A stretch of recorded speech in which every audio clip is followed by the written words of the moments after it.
नमस्ते दोस्तों, हम अपने यूट्यूब चैनल सीमा भोजपुरी गीत में आप सभी का स्वागत करती हूँ। और आज मैं आप लोग को एक छोटा सा छठ पूजा का गीत सुना रही हूँ। अगर पसंद आए तो कमेंट करिएगा। और जो लोग हमारे चैनल पर नए होंगे तो प्लीज़ आप लोग हमारे चैनल को सब्सक्राइब करिएगा और अपने फ्रेंड में शेयर करिएगा।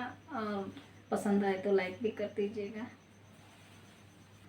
छठी माता सुतेली पलंग पर भुइया सोहरेला केस। छठी माता सुतेली पलंग पर भुइया सोहरेला केस।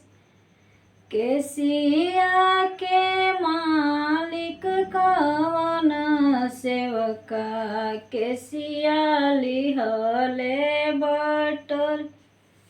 केसिया लिहले बटल। हंसी मुखे बोले छठी मैया बोली दिहली आशीष। हंसी मुखा बोले छठी मैया बोली दिहली आशीष।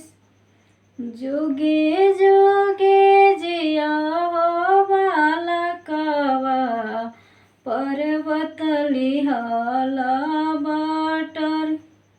पर्वत लिहला बटल। बाय बाय दोस्तों, मिलते हैं अगले वीडियो में।